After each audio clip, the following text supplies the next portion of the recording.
반갑습니다.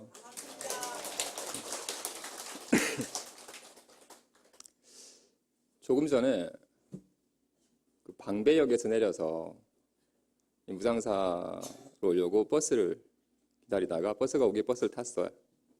근데 버스에 앞자리에는 노약석이 있고 뒷좌석에 일반석이 있습니다. 그죠? 그래서 가장 편하게 앉을 만한 곳에 노약석이 있었지만 저는 노약자가 아니니까 뒤에 있는 일반석에 앉았어요. 뒤에 오시던 한 60, 70 되는 보살님들이 노약석에 앉으셨어요. 그러다 보니 그 노약석의 자리가 만석이 돼버렸어요. 이건 제일 끝에 머리가 하얗신 노고사님 한 분이 타시는데 노약석이 다 만석이고 버스기사 뒷자리에 있는 조금 불편한 일반 자리가 하나가 비자 그 자리에 앉으려고 하시니까 노약석에 앉아 계시던 한 60, 70 되는 보살님들이 자리에서 훅 일어나시는 거예요. 그분에게 양보하려고. 제가 보기엔 그분들은 충분히 노약석에 앉을 만한 나이 드신 분인데도 본인도 더 나이 드신 분을 보니까 본인은 젊은 사람이라서 이런 노약석에 앉으면 안 되겠다 싶어서 자리를 양보하시려고 하신 거였어요. 본인들은 늙으셨나요? 젊으신가요? 젊어요. 각자의 판단에 맡기겠습니다. 불교에 아주 심취했던 그리스 작가인 니코스 카잔차키스라고 하는 분의 묘비에 이런 묘비명이 적혀 있어요. 나는 아무것도 바라지 않는다. 나는 아무것도 두렵지 않다. 나는 자유롭다. 이 세 글귀가, 세 문장이 그의 삶을 대변하고 있어요. 그는 불교 공부를 통해서 모든 것은 공하여 실체가 없다. 그렇기 때문에 특별히 바랄 게 없다. 바랄 게 없으니까 두려울 게 없고 나는 두려움이 없는 자유로운 삶을 산다고 그의 삶을 대변한 글이었어요. 우리도 죽을 때 내 인생 정말 아무런 두려움 없이 자유롭게 살았다라고 얘기하고 싶습니다. 그죠? 그죠? 그리고 조금 전에 독송했던 반야심경에 분명히 모든 것은 공하여 실체가 없으니 실체가 없으므로 얻을 게 없고 얻을 게 없으므로 마음에 걸림이 없고 걸림이 없으므로 두려움이 없어서 뒤바뀐 헛된 생각을 멀리 떠나 완전한 열반에 든다고 얘기하고 있어요. 우리 또한 이 반야심경에서 말하고 있는 모든 것은 실체가 없으니 얻을 게 없고 얻을 게 없으므로 두려울 게 없어서 자유로운 삶을 살 수 있어요. 반야심경이 도리만 깨닫는다면.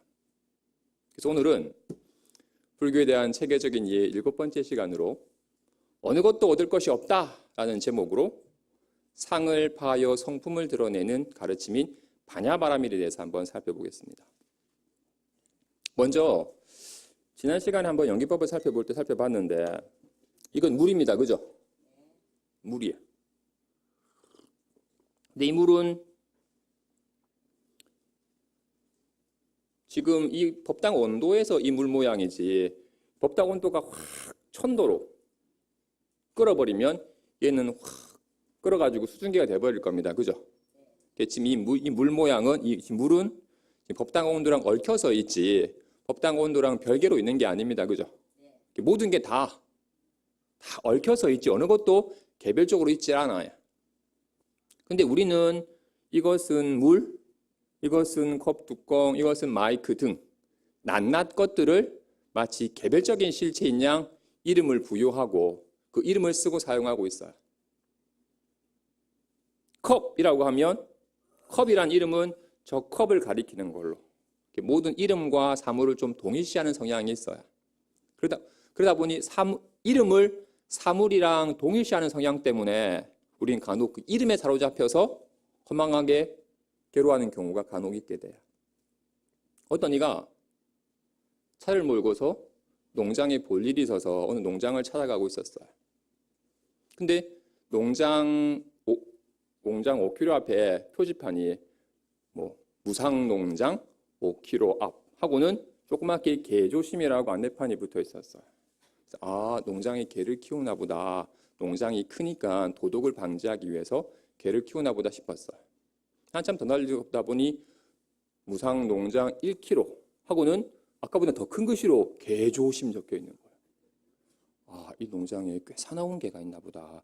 조심해야겠다 싶었어요. 농장에 갔더니 농장 입구에 무상 농장 개조심이라고 적혀 있는 거야. 와, 한번 물리면 막 살점이 떠내려가는 뭐 정말로 무서운 개가 있나 싶은 거야. 그래서 두려워서 들어가기 싫은 거야.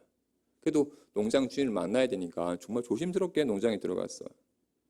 들어갔더니 농장 마당에 조그만 개 한 마리가 뛰어놀고 있는 거야. 아니, 저걸 보고 이렇게 쓴 거야? 농장 주인에게 만나서 아니, 이 큰 농장을 저 작은 개가 어떻게 지킵니까? 라고 물었어요. 그러자 개가 지키는 게 아닙니다. 표지판이 지킵니다. 여러분, 개조심이라는 표지판을 보고는 정말로 사나운 개가 있다고 믿어버리는 거예요. 이름을 실제랑 동일시해서 벌어지는 일이에요. 이름일 뿐인데 이름을 실체랑 동일시하는 착각을 벌한 거였어요. 이걸 더 극명하게 잘 드러낸 우화가 있어요. 어느 동물원에 호랑이 한 마리가 있었는데 새롭게 다른 동물원에서 새롭게 호랑이 한 마리가 이주 오게 되었어요. 그리고는 한 일주일 지나서 이 새로 이주 온 호랑이가 불만을 털어놔요. 이건 너무 심한 차별 아닙니까? 왜 식사 때마다 당신에게는 고기 덩어리를 주는데 왜 나한테는 매번 바나나만 줍니까? 당신이 아무리 연장자이고 여기 오래 살았다는 건 제가 인정하지만 이건 너무 심한 차별입니다라고 불만을 털어놨어요. 그러자 토박이 호랑이가 얘기를 하기를 이 동물원 주인은 철학하는 사람인데 이 사람은 실제보다는 이론이나 개념에 더 관심이 있어. 항상 실제하는 삶을 보지 않고 항상 이름을 따지고 말을 따지고 이름만 따져. 니한테 바나나를 주려고 보니까 지금 네 우리 앞에 면패를 한번 봐봐. 내 우리에는 호랑이라고 적혀 있는데 아마 네 우리에는 아마 원숭이라고 적혀 있을 거야. 하고 보니까 정말로 예전에 원숭이가 살던 우리에 호랑이가 들어가 있는 거였어요. 근데 동물원 주인은 실제에는 관심 없고 항상 이름에만 더 관심이 있다 보니까 이름표만 보고는 원숭이 바나나라고 준 거였어요. 아주 어리석은 행동이었습니다. 그죠? 근데 혹시나 나 또한 정말로 실제하는 삶에 초점 맞추지 않고 이름이나 말에 그냥 초점 맞추고 있는지 아닌지 살펴봐야 됩니다.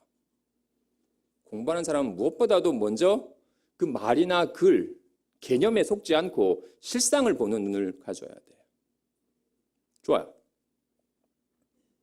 지금 한 가지 문제를 낼게요. 여기 줄이 있어요. 이 줄에 손을 대지 않고 이 줄을 짧게 만들 수 있는 법을 살펴보죠. 가위를 자르면 금방 짧아지는데 이건 가위를 대는 거니까 안 되고 이 줄에 손대지 말고 줄을 짧게 만드는 법. 내리면 되나요? 뭐 불을 붙여도 짧아지겠지만 뭔가 줄에 뭐가 닿게 되니까 이 줄에 뭐도 닿지 않고서 줄을 짧게 만드는 법. 이러면 짧아지네. 이건 긴 것이고 이건 짧은 것이 되네요. 손도 안 되는데 저절로 짧은 게 되네요. 그럼 이건 긴 건가요? 이건 짧은 것이고 이건 긴 건가요? 이건 분명히 긴 거였는데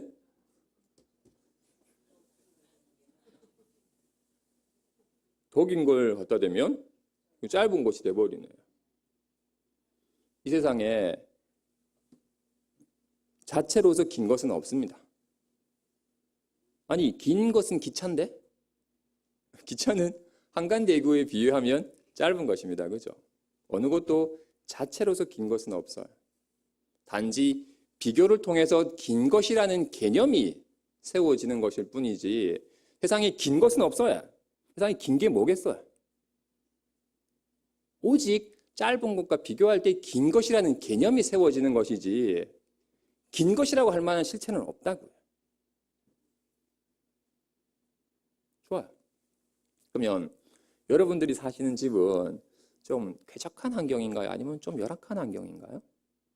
내가 사는 집은 스스로 느끼기에 좀 쾌적한 환경인가요? 열악한 환경인가요? 쾌적한 환경인가요? 스님이 예전에 한 15, 16년 전에 이 법주사 강원을 마치고 송리산 법주사에서 강원을 마치고 은사 스님을 모시러 시내에 오게 되었어요. 그때 은사 스님이 양정 로타리에 있는 보현선원이라는 작은 포교당을 하고 계셨어요. 상자들이 강원을 졸업하면 1년간씩 돌아가면서 은사 스님을 모시기로 했었기 때문에 졸업을 제가 했기 때문에 1년간 은사 스님을 모시러 보현선원이라는 작은 포교당에 오게 되었어요. 근데 그 보현선원은 그 양정시장 입구에 위치해 있는데 1층에는 숯불갈비집이 있고 2층에는 포교당이랑 그 원주실이랑 은사스님 요사책 방이 있고 3층에 이런 법당이랑 작은 쪽방이 있었어요. 제가 그 쪽방에서 기거하게 되었어요.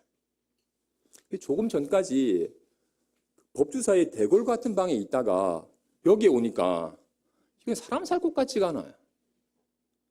정말 작은 쪽방에 또 게다가 시내 로타리에 있으니까 그 매연 때문에 막 방충막에 그을림이 가득 그여 있고 옆에 화장실에는 온수가 안 나와서 아침이면 전기포트에 물을 끓여서 세수를 해야 됐어요. 그래서 내가 이런 열악한 곳에서 어떻게 1년 동안 살지라고 고민을 했어요.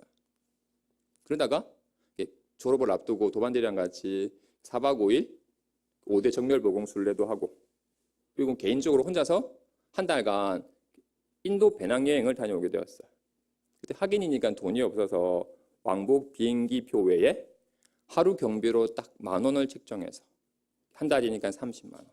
혹시 모를 비상금으로 20만 원을 가지고 총 50만 원을 가지고 인도를 갔어요. 여기 하루 경비 10,000원에는 숙박비, 식비, 교통비가 다 포함된 금액이었어요. 그러니까 한 3,000원짜리 낡은 도미토리에서 자고 한 1,000원, 2,000원 하는 현지 냄새나는 음식을 먹고 그리고 장거리 이동 시에는 숙박비를 아끼기 위해서 야간 기차를 탔어요. 당연히 침대간이 아니라 3명이 다닥다닥 붙어서 앉아서 가는 좌석에 앉아서 그때 너무 힘들면 3인용 좌석 밑에 있는 빈 공간에 침낭을 깔고서 누워서 잤어요. 일어나면 이마에 바나나 껍질이 붙어있고 막 그래요. 그렇게 정말 한 달간 인도 아주 밑바닥 배낭여행을 하고 왔어요. 그러다가 보현선에 돌아왔더니 여기에는 내가 언제든지 누울 수 있는 방이 있어요. 게다가 삼시세끼 맛있는 한식을 줘요. 게다가 근처에 목욕탕이 있어가지고 온몸을 온탕에 담그고서 목욕을 즐길 수도 있었어요.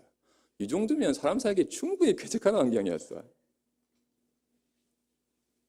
제가 그 법주사의 대궐 같은 방, 쩔쩔 끓는 기름 보일러를 생각할 때는 여기가 너무나도 열악한 환경이었었는데 그 인도의 그 낡고 더러운 방을 떠올리면 꽤 쾌적한 환경이었어요. 이 세상에는 쾌적한 곳은 없어요. 단지 어떤 곳과 견주느냐에 따라서 쾌적한 곳으로 여겨지기도 하고 열악한 곳으로 여겨지기도 하는 거예요. 그죠? 좋아요. 한 가지만 더. 그래도 역시 사람이 살려면 뭐니 해도 머니가 있어야 되니까 한 돈이 얼마쯤 있으면 좀 여유롭게 많이 가진 건가요?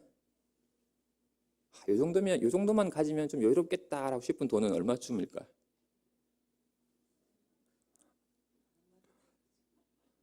스님이 예전에 법사 강원 4학년 때 이제 계를 받고 4년이 지나면 비구계를 받아야 되는데 그 비구계 수계 살림을 참석해야 되는데 수계비 15만 원이 없었어요. 그래서 1년 늦게 받게 되었어요. 그래서 이게 스님도 돈이 있어야 되는구나. 그래서 어느 정도 여윳돈이 있어야겠다 싶었어요.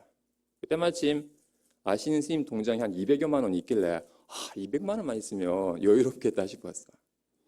그래서 소인비를 안 쓰고 모아가지고 통장 200만 원이 딱 생겼어요. 근데 200만 원이 있긴 한데 갑자기 몸이 아파서 병원에라도 입원하면 이건 한 방에 사라지니 200만 원 여유로운 돈이 아니네. 그래서 돈 1,000만 원 있어야지 조금 여유롭겠다 생각이 들었어요. 그래서 의사 스님을 모시면서 소인비를 모아서 그 1,000만 원이 생겼어요. 근데 주변에 스님을 보니까, 아는 스님을 보니까 포기당을 개원하시는데, 그래도 포기당을 개원하려면 한 1억은 있어야지 개원을 하시길래, 나도 언젠가 혹시 모르니까 여윳돈을 한 1억은 있어야 되는 건가라는 생각이 들었어요. 과연 돈이 얼마쯤 있으면 여유롭게 가진 건가요? 아무 더 많이 가진 사람을 보면 나는 너무 적게 가졌다고 여기게 되고, 적게 가진 사람을 보면 이 정도면 충분히 많이 가졌지라고 여기게 돼요. 세상에는 많이 가진 거란 없어요. 더 가진 것에 비하면 작은 것이 되니까. 적게 가진 사람을 보면 충분하게 여겨지게 되고, 정말 이 세상에는 좋은 곳은 없어야 내가 저 정도면 좋겠다 싶어서 도달하였으나 또 더 좋은 곳을 바라보면 여기는 못마땅한 곳이 돼버려요. 혹시나 아직도 좀 더 좋은 곳이 없을까라고 그 좋은 곳을 찾아 헤매고 있지는 않나요? 열심히 애를 써서 그곳에 도달했다 하더라도 마음속에 또 더 좋은 곳을 구하는 마음이 있는 이상 금방 그곳은 못마땅한 곳이 돼버려요.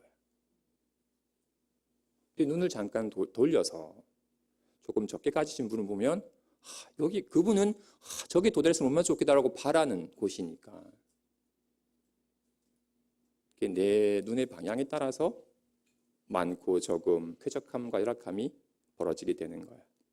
물론 더 많이 가진 사람을 보면서 난 너무 적게 가졌어라고 생각하여 괴로워하는 사람보다는 조금 적게 가진 사람을 보면서 이 정도면 충분하지라고 여기는 사람이 훨씬 낫긴 해요. 하지만 그건 공부하는 사람의 자세가 아니에요. 왜냐하면 적게 가진 사람을 보면서 이 정도면 충분하지라고 여겼던 사람 또한 한 생각 방심하여 많이 가진 사람을 보면 난 적네라는 생각에도 사로잡혀 버리기 때문에 공부하는 사람은 그 많고 적음을 분별하여 그에 따라 끄달리는 삶을 사는 길을 가지 않아요. 공부하는 사람은 많음도 없고 적음도 없음을 알아서 많고 적음하는 허망한 개념에 끄달리지 않는 길을 가요.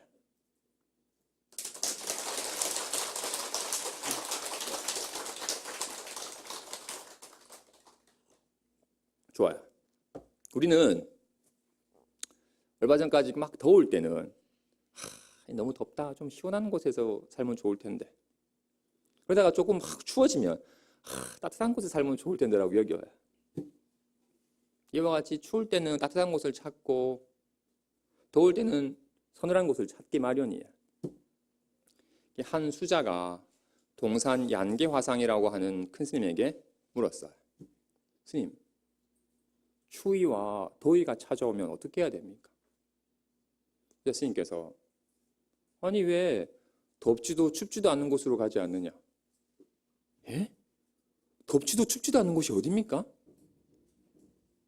추울 때는 철저히 너를 춥게 하고 더울 때는 철저히 너를 덥게 하는 곳이다. 추울 때 따뜻한 곳을 생각하면 이곳이 추위가 돼.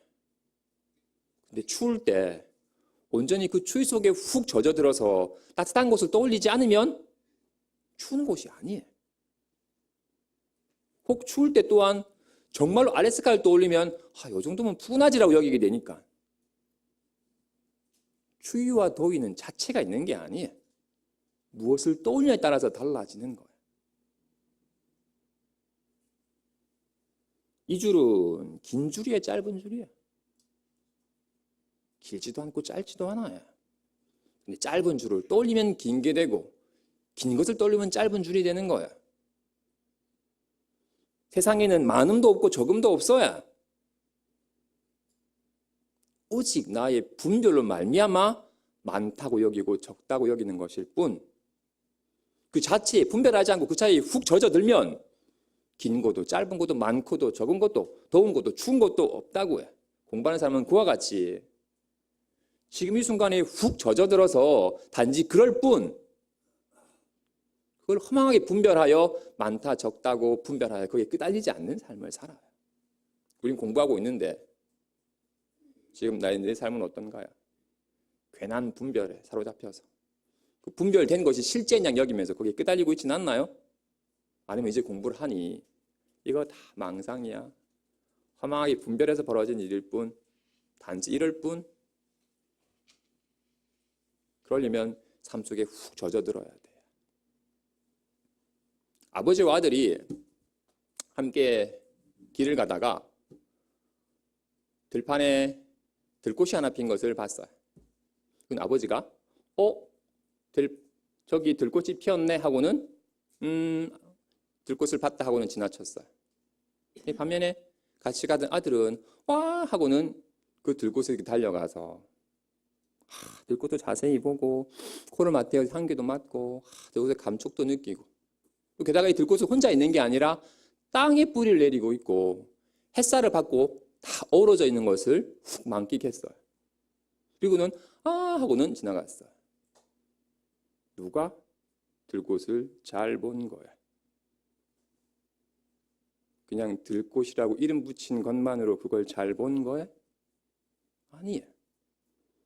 저것도 들꽃이고 이것도 들꽃인데 같은 거야? 달라요.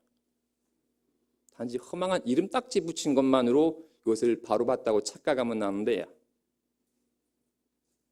훅 젖어들어서 하나가 돼야지 온전히 느끼고 아는 거야.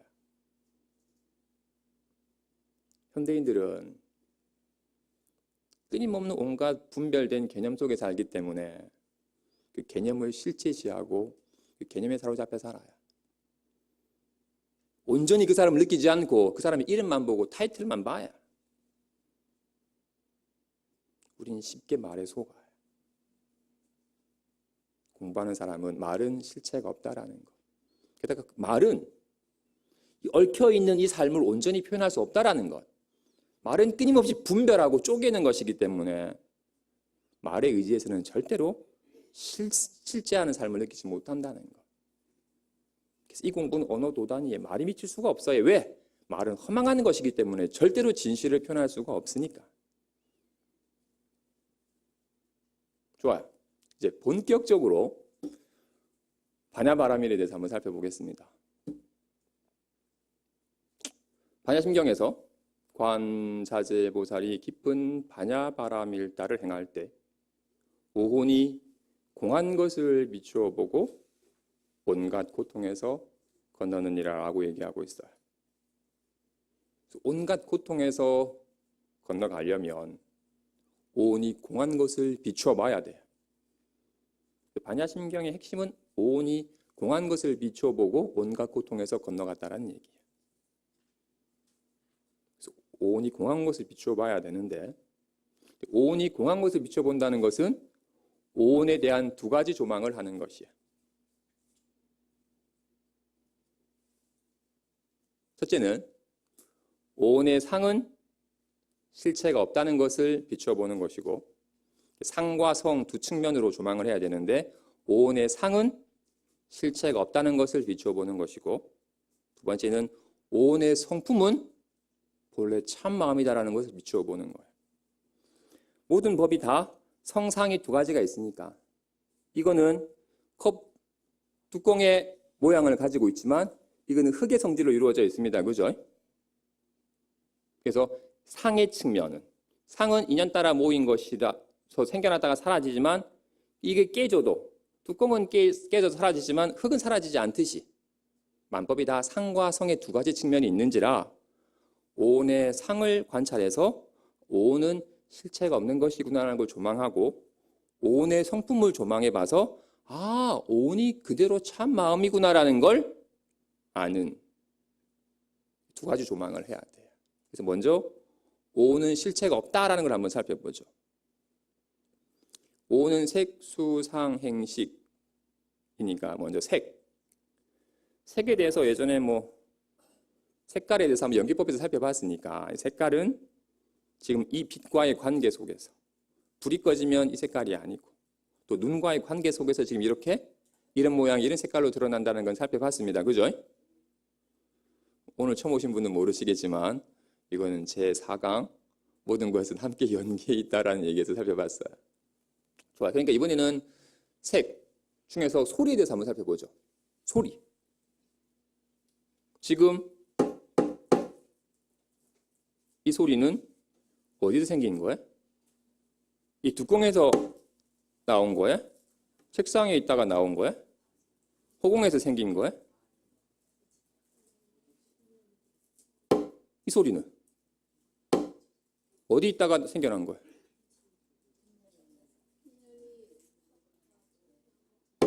이 소리는 어디 있다가 나온 건 아니죠? 소리가 어디에 딱 있다가 인연이 되면 툭 튀어나오는 건 아닙니다. 그죠? 소리는 실체가 없어요. 그런데 이렇게 인연이 되면 나타남은 있어요.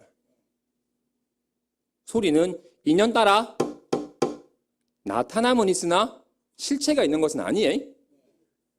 어디서 훅 튀어나왔다가 어디로 다시 훅 들어가는 게 아닙니다. 그죠?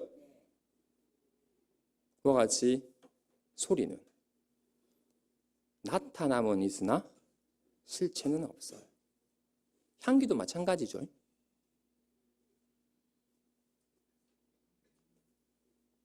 좋아요. 어쨌든 소리는, 색은 인연 따라 나타남은 있으나 실체가 있는 것은 아니다.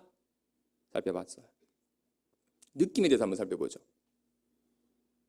볼을 꼬집으면 아야, 아픈 느낌이 일어나요. 이 아픈 느낌은 손에서 나온 거예요? 볼에서 나온 거예요? 허공에서 나온 거예요? 아야, 아픈 느낌은 어디서 나온 거예요? 아픈 느낌은 어디 있다가 나온 게 아니죠? 몸속에 아픈 느낌이 딱 있다가 볼을 딱 꽂는 순간 턱 튀어나오는 게 아니죠? 아픈 느낌은 인연이 모이지 않은 곳에는 그 어디에도 없어요. 아픈 느낌은 실체가 없어요. 단지 인연 따라 나타나는 것이에요. 그래서 느낌은 인연 따라 나타남은 있으나 실체는 없어요. 생각을 한번 살펴보죠. 여기에 레몬즙이, 아주 시큼한 레몬즙이 담겨 있어서 시겠다 라는 생각이 훅 일어나면 시겠다라는 생각은 어디서 생긴 거예요? 컵 속에 있다가 나온 거예요? 아니면 내 속에 있다가 나온 거예요? 허공에서 생긴 거예요?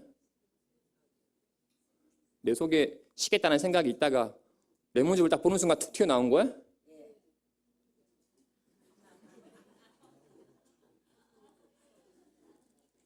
내 컵 레몬즙인지 모르고 있을 때는 생각이 딱 숨어 있다가 레몬을 딱 보는 순간 시겠다는 생각이 툭 튀어나온 거야? 아니죠. 딱 시겠다는 생각은 레몬즙을 볼 때는 어디에도 없었어요. 근데 이렇게 인연이 딱 모이면, 인연이 되면 시겠다라는 나타남은 있으나 실체가 있어서 어디 있다가 나오고 다시 들어가고 하는 게 아닙니다. 그죠? 짜증 또한 마찬가지죠. 왜 저래? 짜증나라는 것 또한 짜증이 어디 있다가 나오는 게 아니에요. 인연이 딱 모이면 왜 저래? 라고 짜증이 훅 일어나요. 이와 같이 느낌, 감정 등은 인연 따라 나타남은 있으나 실체는 없어요. 우리는 예를 들어서 화가, 예를 들어서 어떤 행동을 싫어하는 사람이 있어서 자꾸 저런 행동을 하니까 화가 확 나요.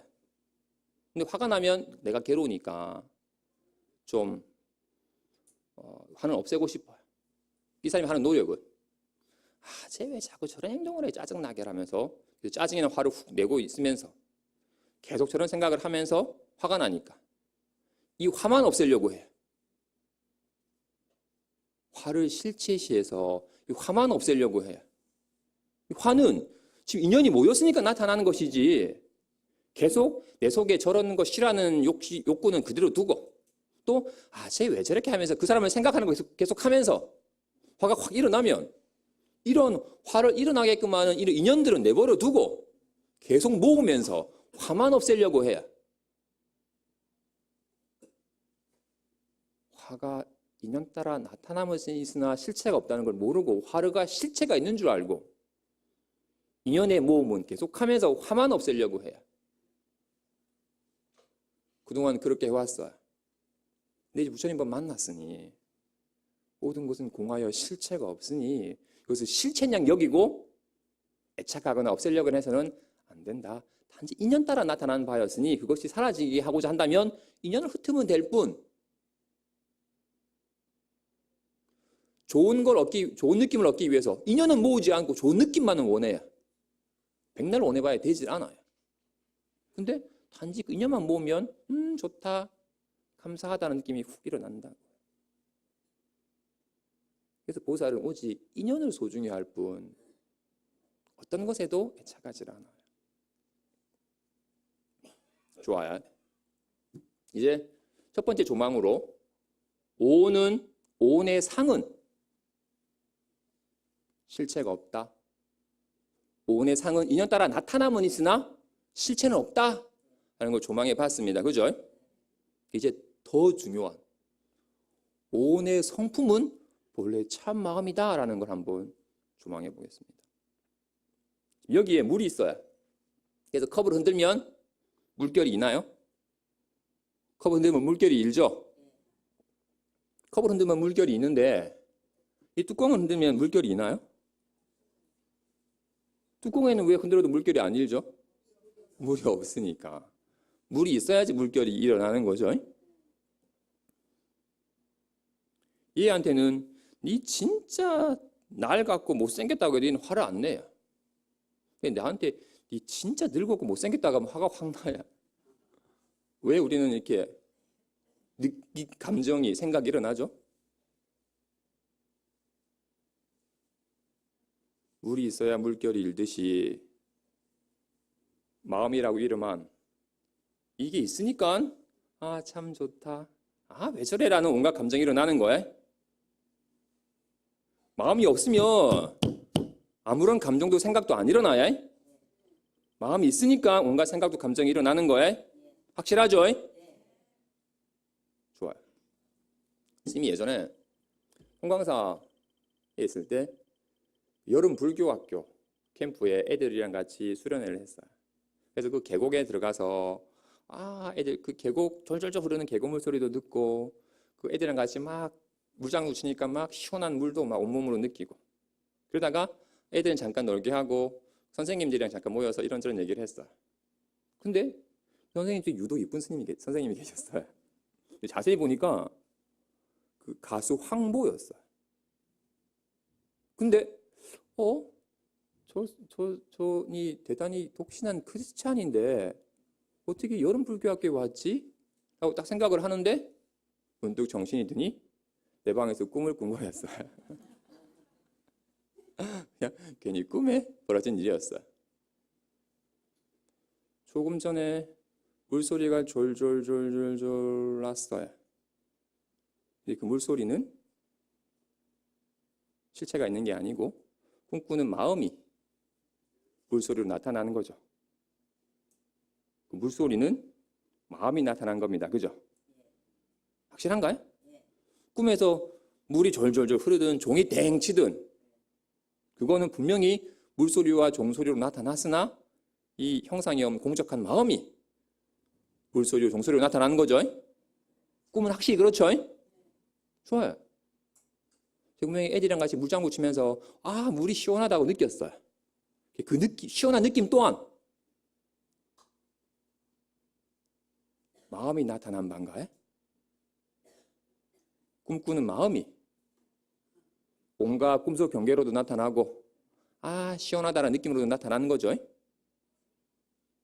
게다가 전이는 크리스찬인데 왜 여름 불교학교에 왔지라는 생각은 이 생각 또한 꿈꾸는 마음이 생각으로 나타나는 거죠. 확실히 꿈속에도 오온의 경계가 있어요. 꿈속에도 물질이 있고 느낌이 있고 생각이 있어요. 근데 꿈속의 경계는 다 인연 따라 나타난 것이 뿐 실체가 없고 그리고 그 꿈속의 경계는 다 마음이 나타난 바예요. 그죠? 꿈은 그런데 꿈은 분명히 그 여실하게 지금 이렇게 아는 마음이 생활하다가 문득 몰로 꿈은 잠이 들면 꿈을 꾸면서 이게 온갖 생각도 느낌도 온갖 경계도 나타는 거였어요. 온갖 꿈속 경계는 다 꿈속에 나타난 상은 다 실체가 없는, 인연따라 나타난 바였을 뿐 실체가 없는 것이 없고, 금속경계의 성품은 그대로 마음이었어요. 생활 속에서 우리가 지금 생활 속에서는 어떤지 한번 살펴보죠. 조금 전에 아우 쉬겠다라는 생각은 뭐가 나타나는 거예요? 지금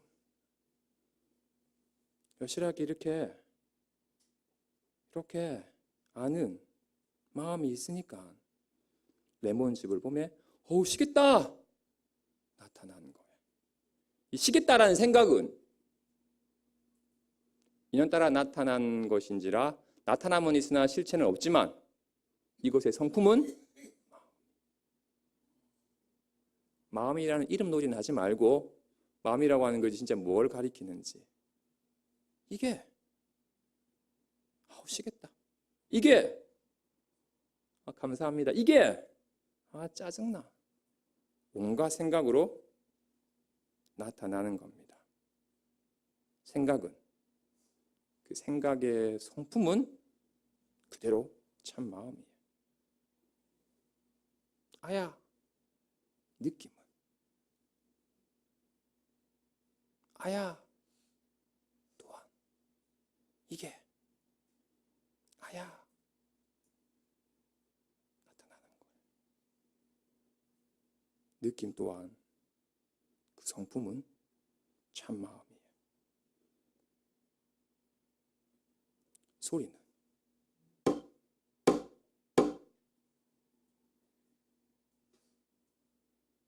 얘는 소리를 못 들어요. 얘한테는 소리가 없어요. 나에겐 지금 소리가 나타나요. 어떻게 해서? 지금 아는 게 있으니까.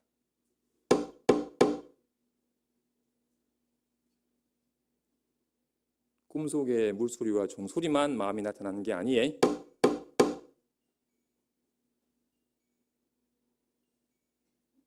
심히 보이는 것 또한 마음이 있으니까 나타나 있는 거예요.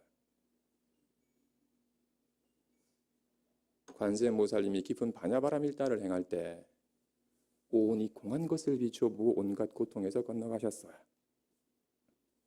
온의 상은 인연 따라 나타남은 있으나 실체는 없어요.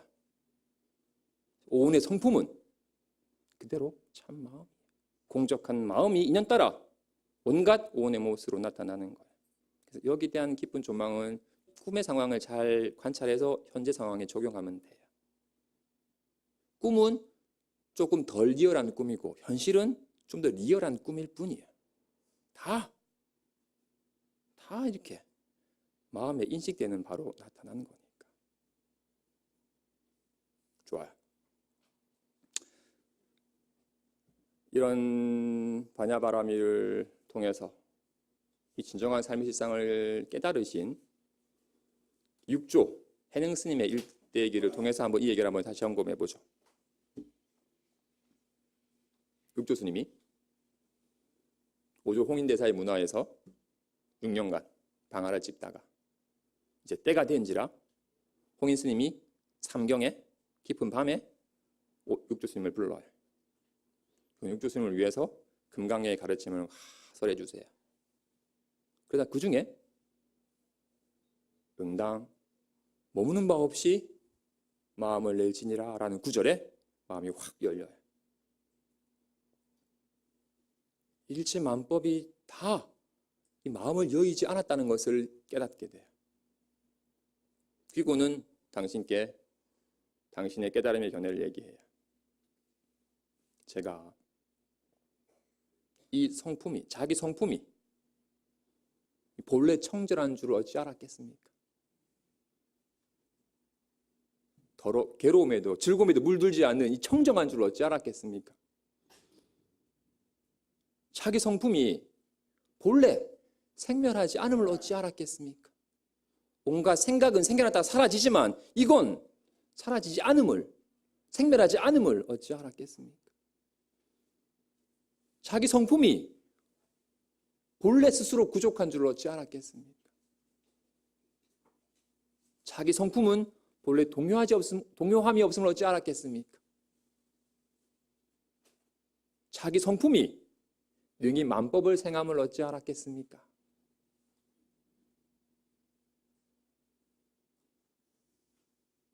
이 자기 성품은 본래 스스로 청정하고 본래 생멸함이 없으며 본래 스스로 부족하고 본래 동요함이 없으며 능히 만법을 생해요.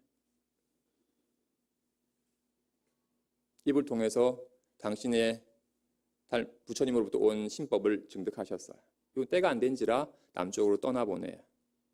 그러자 이 의발에 마음을 내는 이들이 쫓아오게 되었어요. 그냥 발걸음이 빨랐던 해명수자라는 이가 제일 먼저 만나게 돼요. 그래서 해명이 행자님이시여, 저는 이 의발을 위해서 온 것이 아닙니다. 저는 법을 위해서 왔습니다. 저를 위해 신법을 설해 주십시오.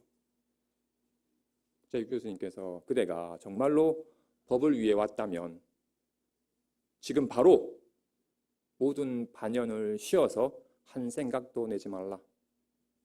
너를 위해 법을 설하리라. 잠시 침묵을 하자 해명이 모든 반연을 다 쉬고 한 생각도 일으키지 않고 호의 쉬었어요. 육 교수님이 얘기하세요. 지금 나쁜 생각도 하지 않고 좋은 생각도 하지 않으니 바로 이러한 때 그대의 본래 면목은 무엇인가? 라는 마당에 몰로 원하에 깨우치세요. 나쁜 생각도 하지 않고 좋은 생각도 하지 아니할 때 그대의 본래 면목은 무엇인가? 생각은 일어났다가 사라지만 이건 안 사라져요. 마지막으로 육조스님께서 10여 년간 보림을 하시다가 이제 법을 펼 때가 되어서 광주 법성사에 오시게 돼요. 때마침 인종법사가 법화경을 설하고 있는 중이었어요. 그때 갑자기 웬 바람이 불어서 깃발이 나부끼자 한 스님은 바람이 움직인다, 한 스님은 깃발이 움직인다라고 서로 논의가 끊이지 않았어요. 바람이 움직이는 거지 뭔 소리야 너 깃발이 움직이고 있구만 라고 바람이 움직인다, 깃발이 움직인다 막 논의가 끊이지 않았어요. 그때 육조스님이 나서서 얘기하세요. 바람이 움직이는 것도 아니고 깃발이 움직이는 것도 아닙니다. 그대의 마음이 움직이는 겁니다 하고 얘기하세요. 여쭙게야 지금 손이 움직이나요? 장삼이 움직이나요?